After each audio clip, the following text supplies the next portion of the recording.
¿Ya descansados? Ya. ¿Relajados? Tengo dos noticias, hermanos, una mala y una peor.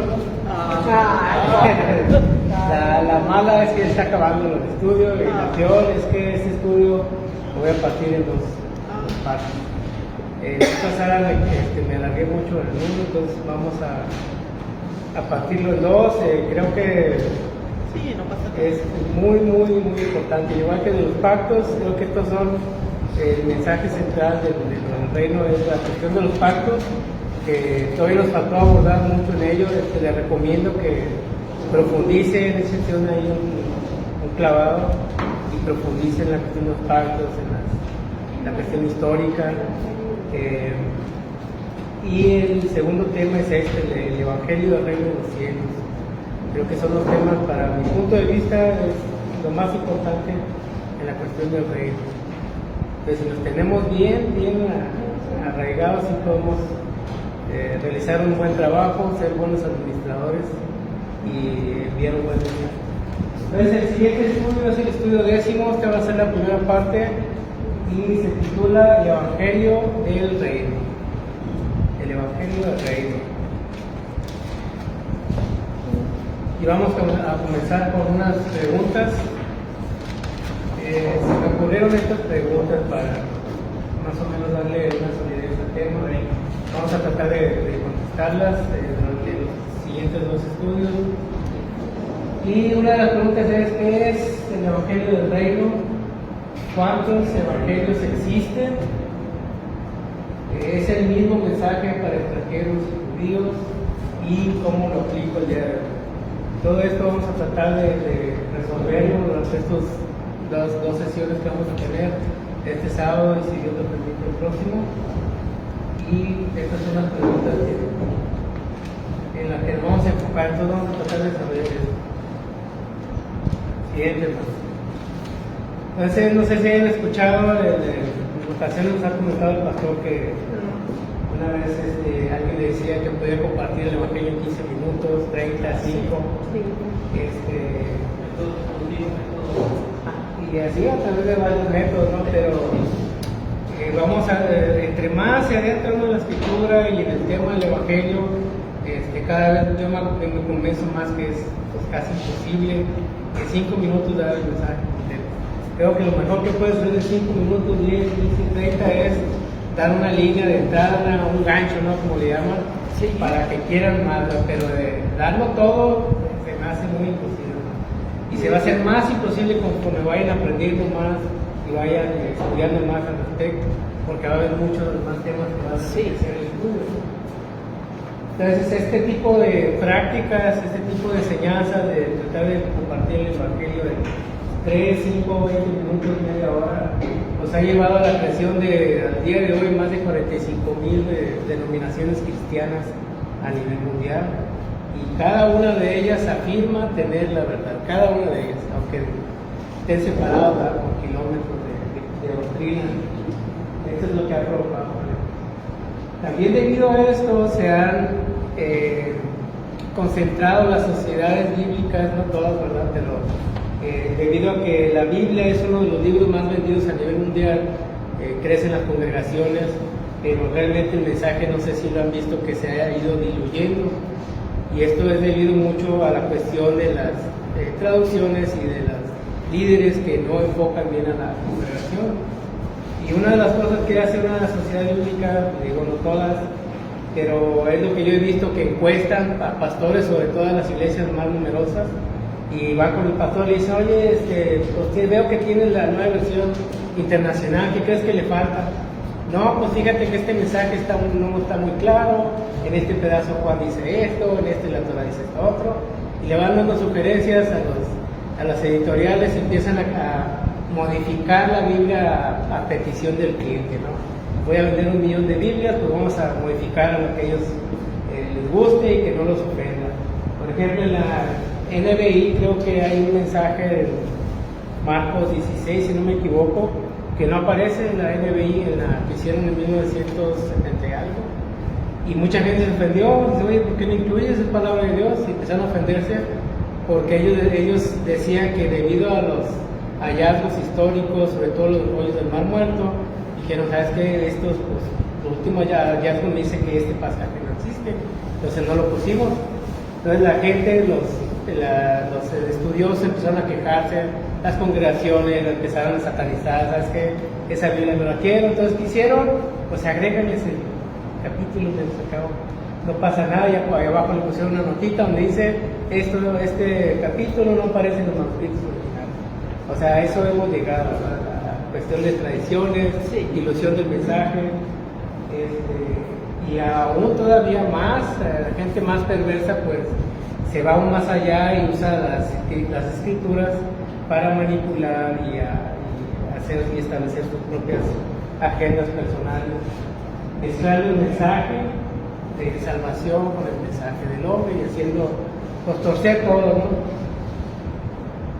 Y el día de hoy vamos a tratar de más o menos esclarecer qué vamos a hacer. O sea, ya compré 3 Biblias, 3 traducciones. ¿Qué puedo hacer con las traducciones? La vez pasada creo que no sé si comentó aquí cuál era una de las Biblias preferidas o cuál usábamos. Y a mí en lo personal me gusta mucho la Reina Valera y no es promoción. Me gusta mucho porque tiene muchos errores. Y como me gusta estudiar y me gusta indagar, pues entre más errores mejor, ¿no? Porque cada error representa una tarea, una aclaración y aprende uno más cosas. Eso es mi punto de vista personal. Y también comentamos la última vez que todo lo que Eterno hace, todo lo que nos pasa alrededor, el Eterno lo usa para su propio beneficio. Dijimos que el pueblo judío ha mantenido y guardado y ya es muy celoso de guardar la Torah, y a tal grado que no la comparte con muchos, no son muy proselitistas. ¿Por qué? Porque quieren conservar al máximo la pureza de la escritura, ¿no? Al grado de casi formar un club de los santos, como dijo el eso. Y el mundo cristiano, a lo contrario, pues empiezan a difundir el mensaje a vista siniestra, pero muy diluido. Entonces, desde el punto de vista personal, creo que Dios utiliza eso para, como les dije en la clase pasada, para expandir más rápido el reino, y después pues, los demás les hace un clic, ¿no? Por ejemplo, el pueblo judío pues ya tiene toda la Torah, lo único que tiene que hacer el Eterno es quitarles el velo de Yeshua y ya tienen todo, ¿no? Y a nosotros, los cristianos, pues es otra cosa, quítanos el velo de la Torah y hay que estudiar bastante, ¿no? Sí. Quitar muchas cosas, pero vamos a ver. Vamos al siguiente, ¿no? Bueno, también las escrituras nos muestran que el mensaje de las buenas nuevas y el plan de restauración de todas las cosas comienza desde la vida de Abraham. Empiezan a haber unos vestigios ahí de cómo inició el mensaje y la restauración del pueblo elegido, empezando por nuestro padre Abraham hace casi 4,000 años, y la iniciación de la última etapa que fue iniciada por nuestro maestro Yeshua, que tiene que ver con la restauración de las 2 casas en busca de las 10 tribus de las tribus perdidas. No tiene varios nombres este mensaje, que le llamamos el llamado a la búsqueda de las 10 tribus perdidas de la casa de Israel, y esto es a través de la predicación de Yeshua y el mensaje del Evangelio. Entonces, no sé si alguna vez dentro de toda su vida les predicaron antes de tener raíces sobre las 10 tribus, que eran parte del Evangelio. Bueno, pero si les digo ahorita, pues todos van a decir, sí, saben de qué se trata, ¿no? Ya lo han estudiado. Creo que el Eterno, como decían ahorita, nos ha quitado un velo, porque yo no, desde mi punto de vista, se me hace algo demasiado grande como para entenderlo por mí mismo. Es un mensaje tan profundo, tan largo, tan vasto, que a veces se nos hace ridículo que alguien no lo vea, ¿no? Oye, ¿por qué no lo ves? Porque simplemente no les toca, no es un problema. Entonces vamos a analizar un poquito de la vez pasada vimos sobre los pactos, sobre todo el pacto de sangre de Abraham. Creo que sí profundizamos, sí entendieron todo el proceso del pacto de sangre, cómo se partieron las aves, qué significa, ¿se acuerdan? ¿Sí? ¿Alguien me puede dar un breve resumen así chiquito de qué se trata el pacto de sangre? Cuando el Eterno le dice a Abraham, tráeme estos animalitos y vamos a hacer vamos a la mitad, el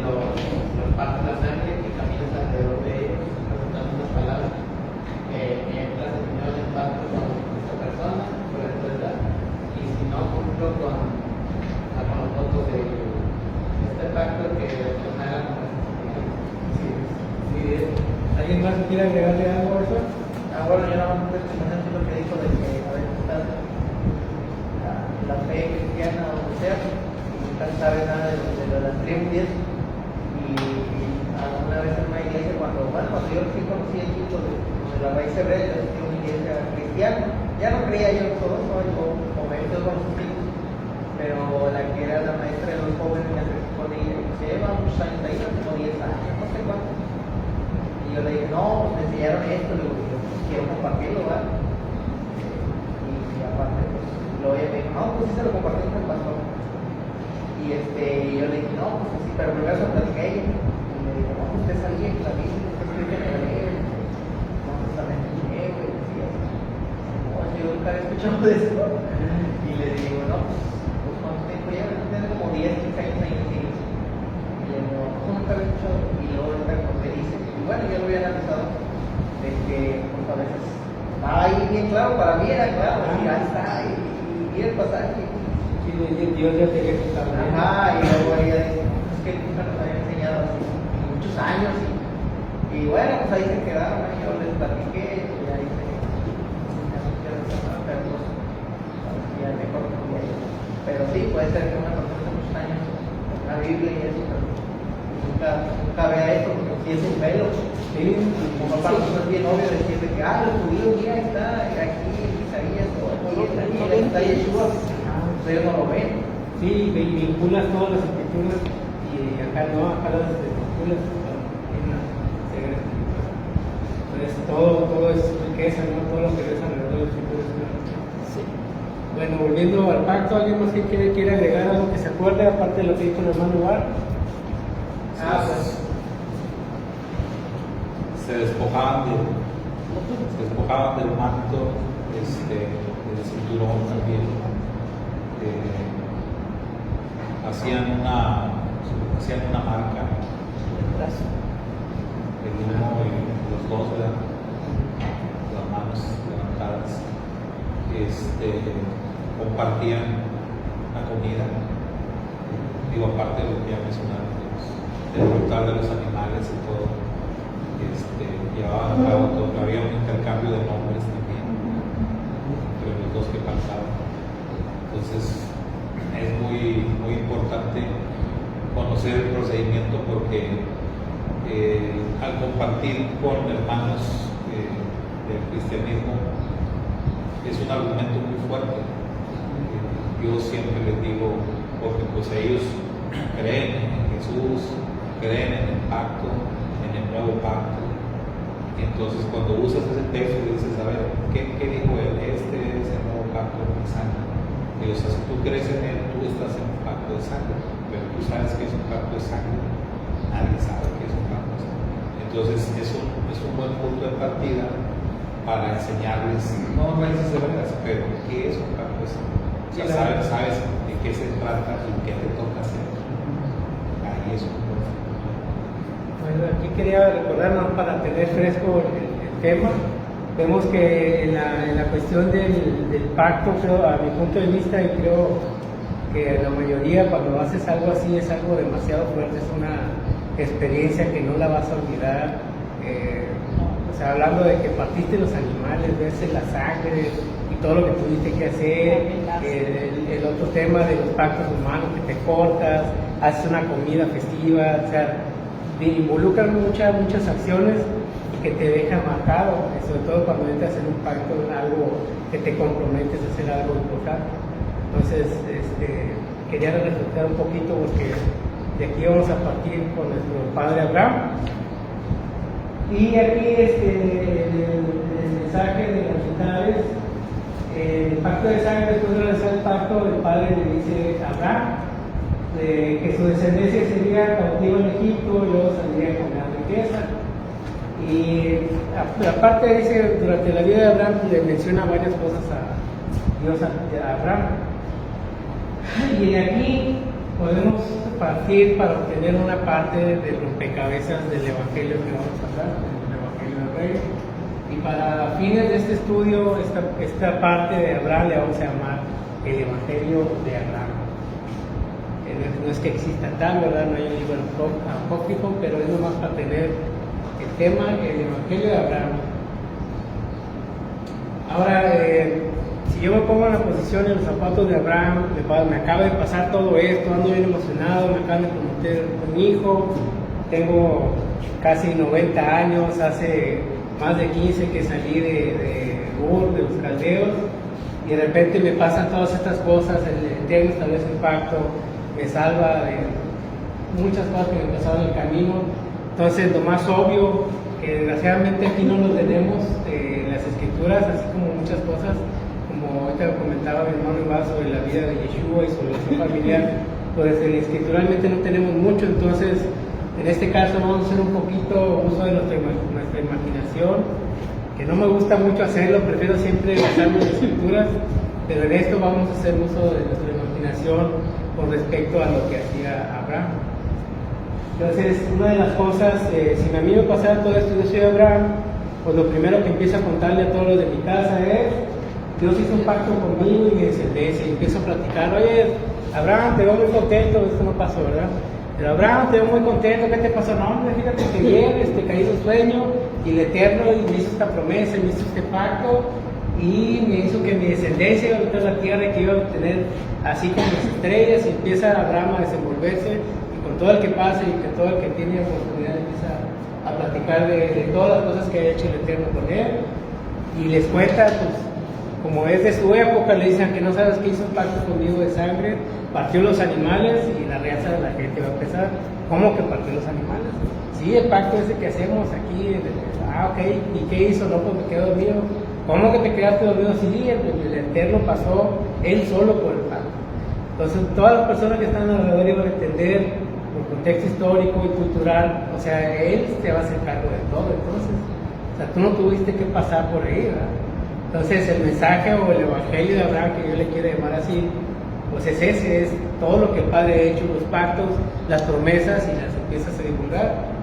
Y me baso en esta idea porque el Eterno me hace varias menciones de Abraham. Una de ellas dice, pues se llama amigo. Otra de ellas es de que dice: porque yo sé que después de Abraham le va a dar y va a decir todos sus mandamientos a su descendencia, y les va a hablar de mí, les va a hablar de mi nombre, etcétera, etcétera, ¿no? En eso me baso para sacar esas conclusiones y las cosas que le pasaron. Entonces, otra cosa dice que el Eterno me acaba de decir que mi descendencia va a ser cautivo en Egipto, pero después andar con gran riqueza. ¿Qué me sacó que no?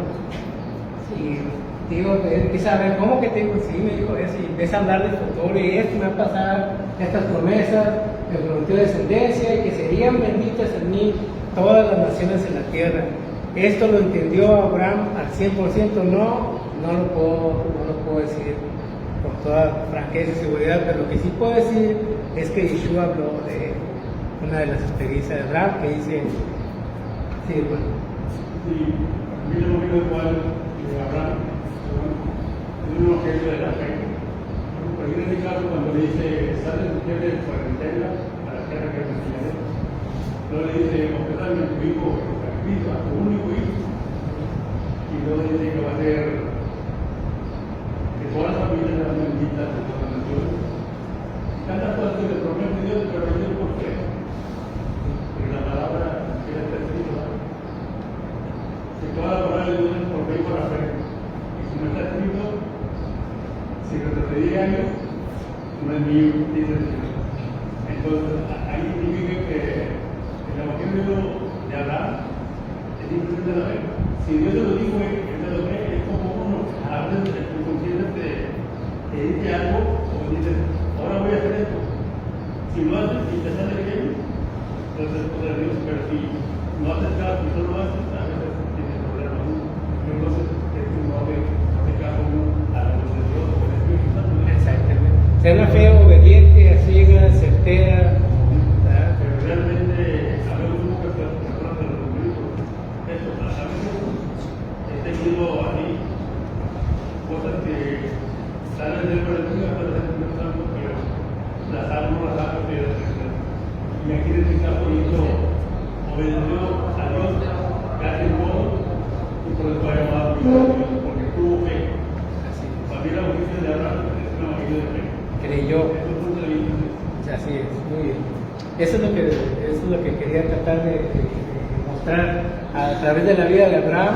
La escritura no dice muchas cosas de que él se paró a predicar, no dice eso, ¿verdad? Pero dice que vivió una vida de fe, sus acciones, su testimonio envolvía todo. ¿Cómo voy a hacer también a mis enemigos? Para que si no tienen ningún daño, no. Ajá, pero aquí cambia un poquito, ¿verdad? Ok, entonces dice la escritura, habla de que iba a haber mucha descendencia, que serían benditas en todas las naciones. Y aparte va y comenta, oye, ¿sabes qué? El Eterno me acaba de heredar toda la tierra de Canaán y sus alrededores. O sea, qué mensaje, ¿no? Del Evangelio de Abraham. Y no sé si mientras estamos leyendo eso le suena una campanita de lo que hemos visto en los evangelios, ¿no? Los evangelios que han enseñado en seminarios, talleres, como el que nos dio el pastor la semana pasada, y habla de los mensajes, cómo hacerlo, cómo distribuirlo, ¿no? Bueno, y aquí vemos que no dice la forma que lo hizo Abraham, pero aunque él no hubiera dicho nada, con su sola plática hubiera estado predicando sin querer, ¿no? Y aquí pues explico más o menos eso, ¿no? De que aunque no hay un registro exacto, pues vemos a través de la vida de Abraham su predicación y que dio el ejemplo de su evangelio y el mensaje de salvación para su descendencia en todo el mundo. Y aquí vamos a tomar en cuenta mucho lo que tiene que ver la actitud de Abraham, que fue la desobediencia, que fue la obediencia, una fe inquebrantable y su testimonio como parte del mensaje. Y aquí nomás un pequeño ejemplo que quisiera tomar es la historia de cómo el Eterno le promete hijo y descendencia a Abraham, y lo mismo hace siglos después con el sacerdote Zacarías, padre de Juan Bautista, y a ambos le promete hijo, y no más que reacciona Abraham reacciona de una manera y Zacarías reacciona de otra. Y casi se puede ver en las letras de los escritos que reaccionaron igual, más no es cierto. Porque cuando le dicen a Abraham, vas a tener un hijo, vas a tener descendencia, oye, pues sabes que estoy muy viejo y mi esposa es estéril, y le empieza a dar todas las excusas, pero la actitud en que lo dijo hace la diferencia. Que lo mismo hace Zacarías, dice, oye, pero ¿cómo? Si mi esposa es estéril, casi es el mismo mensaje que si lo ven en el libro de Lucas, creo que es Lucas 1, pero a Zacarías lo deja mudo. ¿Y por qué lo deja mudo? Por la actitud. En la forma de contestar más adelante dice en el libro de Lucas que vas a quedar mudo porque no creíste, porque dice el ángel, he aquí que yo estoy en presencia del Dios de los ejércitos, o Yahweh, no sé cómo lo menciona ahí, y te estoy dando este mensaje, o sea, ¿por qué no creíste, verdad? Y en el caso de Abraham, él cree, nomás que tiene dudas, una diferencia muy grande, ¿no? Entonces aquí el mensaje que captamos es cuando vemos y leemos sobre la vida de los profetas, de las figuras bíblicas, siempre hay que leer todo el contexto de lo que le está ocurriendo alrededor de ellos, porque podemos decir que Abraham y Zacarías hicieron lo mismo, pero Abraham era favorito de Dios, y por eso Abraham no lo mencionó, pero no, es la actitud del corazón que tiene Abraham, que dice, porque creyó Dios a Abraham y le fue contado por justicia, y Zacarías no le creyó, y dice, conforme no creíste, vas a obedecer hasta que nazca el hijo. Así es. ¿Okay? Es un ejemplo más de la actitud, cómo Abraham pudo predicar, aunque no dijera nada, con su pura actitud de fe, ¿no? Ahora vamos a brincar a lo que llamamos, o lo que voy a llamar yo el Evangelio de los profetas. ¿Se acuerdan de la palabra Evangelio? ¿Qué quiere decir en griego? Buenas noches. Buenas nuevas, ¿no? Buenas noches. Antes, a mí me costaba un poquito de trabajo captar en mi mente lo que era el Evangelio, pero ya cada vez que veo la palabra Evangelio lo cambio por buenas nuevas, buenas noticias, ya es fácil de dar. Bueno, aquí vamos a ver en esencia el Evangelio de los profetas, lo que hacen, su ejemplo, siempre es un mensaje de esperanza y de restauración, y Normalmente en todos los mensajes de los profetas vienen primero las malas noticias. Si analizamos cada uno de los profetas, siempre son malas noticias y luego mensajes de restauración. Y aquí un ejemplo que fue el primero que vi, fue el más rápido, más fácil de identificar, fue en el libro de Amós 9:9, no sé si tengan por ahí otra versión. Esta es Reina Valera, pero si tienen otra versión que me pueden leer, sería muy bien. Amós 9:9 al 12. Ahí vamos a ver esto que estoy diciendo, es primero malas noticias y luego mensajes de restauración.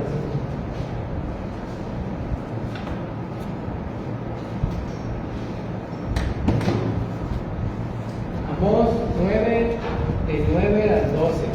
Y ahí marqué con letras rojas, en la parte de Amós 9 y 10, en rojo puse las malas noticias. Porque he aquí yo mandaré y haré que la casa de Israel sea zarandeada entre todas las naciones, como se zarandea el grano en una criba y no cae un granito en la tierra. A espada morirán todos los pecadores de mi pueblo que dicen, no se acercará ni nos alcanzará el mal. En aquel día yo levantaré el tabernáculo caído de David y cerraré sus portillos y levantaré sus ruinas y lo edificaré como en el tiempo pasado, para que aquellos sobre los cuales es invocado mi nombre posean el resto de Edom y a todas las naciones, dice Yahweh, que hace esto. ¿Sí notaron ahí la diferencia? En este se nota muy fácil. Hay otros pasajes como Isaías, Jeremías, que tienen mucho más texto y como que mezclan el mensaje, no se identifica muy bien. Pero en este de Amós, que es cortito, da un mensaje bien concreto al final y dice esto, ¿verdad? Primero es que andaban muy alzados los israelitas, a nosotros no pasa nada, etcétera, etcétera. Están muy creídos y sabes que sí, van a ser distribuidos en todas las naciones. Y luego de repente viene el mensaje de restauración que dice: en aquel día yo levantaré el tabernáculo de David y lo voy a traer, y empieza a darle todas estas promesas de restauración al pueblo de Israel. Vamos con el siglo. Entonces aquí puede haber un reto, se lo pongo a ver si hay alguien que quiere aceptarlo. Los reto a que me demuestren que un profeta no da este mensaje, que no da este orden, que es juicio y restauración. Que todo lo hicieron, pero no me crean en mí, ¿verdad? Yo sé que ahorita no vamos a poder desarrollar este reto, pero si pueden, traten de buscar uno de los profetas que, ¿sabes qué? No, el hermano muy normal, creo que siempre fue esperanza, no, siempre fue juicio. ¿Okay? Y ya, para hacerles un poquito más fácil la tarea, pues me adelanté un poquito y me fui con Jonás. De todos los profetas, de todos los que he visto, Jonás tiene el mensaje más cortito de todos los profetas. Y también tengo que muchos de Malaquías, donde les enseña cómo lo va a pasar a los hermanos, como les dice, y aquí dice que entre mí es mal, entre el que le sirve Dios y el que no le sirve. Se lo dice bien claro. Pero todos, ¿verdad? Sí. Todos los profetas traen un mensaje similar. Entonces aquí yo... Y luego les da la solución. Ajá. Pero siempre lo restaura. Sí, siempre lo restaura como un padre. Sí. O sea, primero una reverencia, castigo, pero es un abrazo, hazte para acá. Entonces aquí se me ocurrió preguntar a Jonás por el mensaje. Y dije yo, bueno, este es el único que me puede dar batalla, ¿no? Alguien me puede sacar a Jonás. Y sabes que Jonás, él no le da ningún mensaje de restauración. Y si ven, después de toda la historia de Jonás, pues les enseña, dice, el mensaje de Jonás fue este. Jonás 3:4 dice: y comenzó Jonás a entrar por la ciudad, camino de un día, y predicaba diciendo: de aquí a 40 días Nínive será destruida. Se acabó. ¿Ok? Se acabó, llego a Reynosa, de aquí a 40 días se va a inundar todo Reynosa. ¡Pum!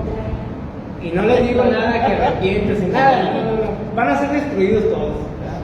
Y ahora, si se sabe la historia de Jonás, que ya lo estuvimos platicando, pues era un hombre que no quería ir a Nínive, ¿verdad? Porque eran sus enemigos, no quería que fueran restaurados. Entonces el mensaje es de muerte, ¿verdad? De aquí a 40 días Nínive será destruida. Vamos a ver si hay una contradicción ahí o no. Ahora sí, hermano. Dice que todo en un día fue suficiente para recorrer todo. Ajá, un día y nomás eso, y hasta yo creo que hasta lo hizo de mala gana, ¿no? Como que, van a ser destruidos todos, y no le echó así como que funde, que fue llorando, ¿no? A mí que iba, ¿mande? A la fuerza. Sí. A la fuerza. Algo que a la predicación de Jonás, vemos que al finalizar su predicación se ponen las pilas, el rey llama a un arrepentimiento a todo el pueblo, y todos lo siguen, ¿verdad? Todo el pueblo lo sigue y hacen ayuno, y hasta los animales no están llenando. Sí, o sea, los perros, y todo, ¿no?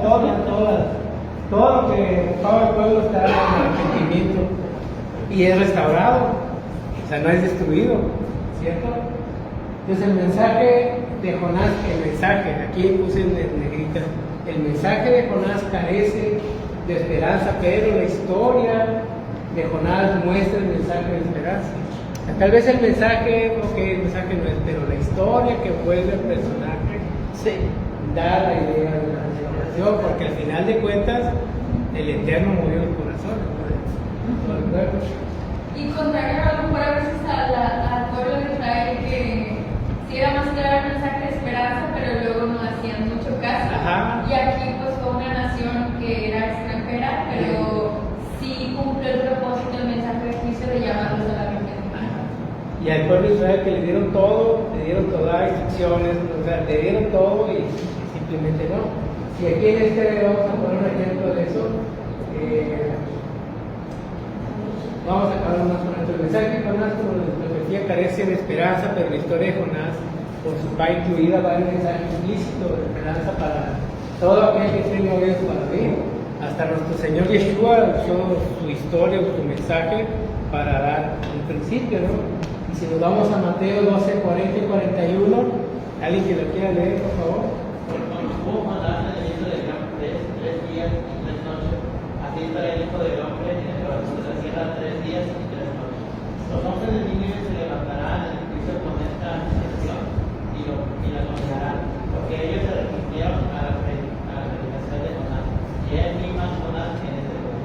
Y Yeshua lo usa como un ejemplo de que, oye, Nínive se va a hablar contra ustedes porque este mensaje, o sea, fíjense el mensaje que dio Jonás a Nínive. Y ahora he aquí que está el Mesías predicándote y pasó mucho tiempo con ellos, dándoles verdades, haciendo milagros, restauraciones, todo.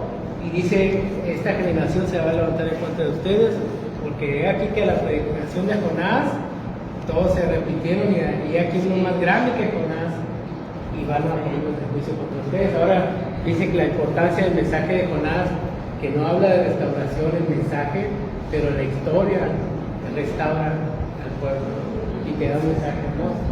Tal vez las palabras del profeta no salieron como que vas a ser restaurado, pero la historia de Jonás nos da testimonio de que viva a haber una restauración. ¿Ok? Así, hermano. Volviendo al tema, todos los profetas sin excepción fueron usados por el Eterno para dar este mensaje en este orden: juicio y restauración. ¿Okay? Y en algunos casos estaba claro el mensaje, como el que vimos ahorita del profeta, ¿no? De amor. Pero en otros casos está implícito en la historia del mensajero o sus circunstancias. Y aquí vuelvo a poner la historia de nuestro padre Abraham, que tal vez no dice mucho de que dio muchos mensajes o que invitó al pueblo al arrepentimiento, o digo, miren, sigan al Dios que yo sigo, es muy bueno y dice que me van a restaurar y que si tú me bendices, Dios te va a bendecir. O sea, no dice mucho eso, pero la vida de Abraham implica y abarca todo ese mensaje de restauración. ¿Ok? ¿Sigue, hermano? De aquí nos vamos a ubicar todos los profetas y nos vamos a ir directo al nuevo pacto con el Evangelio de Juan el Bautista. Y aquí vamos a tomar nomás los puntos que tienen que ver con el mensaje que él dio. ¿Qué fue el mensaje que Juan el Bautista dio antes de venir Yeshua? Sabemos que tenía una misión, sabemos que está escrito en el profeta que, de Isaías, que iba a venir alguien antes de Yeshua y que iba a preparar el camino, sabemos todo eso. Y ahora vamos a ver cómo lo llevó a cabo, cómo llevó a cabo el mensaje. Y dentro de todos los evangelios se puede comprobar que Juan el Bautista, el mensaje que traía era un mensaje a un llamado al arrepentimiento. También venía para preparar el camino al Mesías. Hacía un bautismo como señal de arrepentimiento. Daba mensajes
lo espiritual o religioso, de lo natural. Es un error. Si la Biblia que tú lees o predicas no es práctica, no te sentido. Porque podemos tener mucho conocimiento. Y si creen en leer que había el árbol del bien, en el mal, en el conocimiento. Entonces, ¿cuál te lleva la vida? ¿Cuál te lleva la vida? A la verdadera. Si la Biblia que uno lee no la practica, no funciona. Es el mensaje de Juan. Y fíjense, era un profeta, hijo de sacerdotes. Algunos historiadores dicen que fue aleccionado entre los esenios, gente que hablaba mucho del Apocalipsis y todo eso, y que después de ahí salió, ¿verdad? Son comentarios históricos. Pero aún así, o sea, teniendo el conocimiento, todo lo que el Señor, su padre, la Torah, el sacerdote, pues vino a dar un mensaje muy práctico, lo aterrizó y no usó de muchas palabras así rimbombantes, no hizo un mensaje claro, conciso, muy duro. Alguien se le acercaba y le dice, oye, ¿tú qué? Pues no hagas esto. El rey de Dolores no le preguntó, pero le dijo, ¿verdad? Es que no me preguntaste, pero no te es lícito, o sea, eres líder del pueblo, no debes hacer esto, dando mal ejemplo.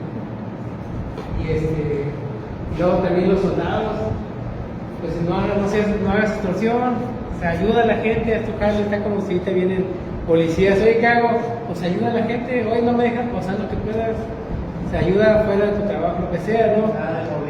Sí, o sea, si eres tránsito, pues infracciona con justicia, etcétera, ¿no? ¿Sí, no? Un mensaje muy práctico. Y ahorita es probable. ¿Mande? Y ahorita es probable. Sí, a ver si no. No hablamos de reglas, No, estoy hablando de Brasil, de cosas que pasan aquí, no, aquí todo. Y esto de los evangelios que estamos viendo, todavía falta un poquito más. En la siguiente semana, si Dios lo permite, vamos a seguir con el evangelio de Yeshua, de Pedro y de Pablo. Hoy no lo vamos a ver, si no tengo que extender otra hora, pero la siguiente semana, si Dios lo permite, vamos a seguir con estos ejemplos. Y ya después de ver todos los ejemplos que tenemos, vamos a tratar de hacer un pequeño resumen y hacer conciso desde Abraham hasta Yeshua y los apóstoles, qué fue lo que ellos predicaron, cuál fue el mensaje. ¿Ok? Entonces, continuará. Shalom, hermanos.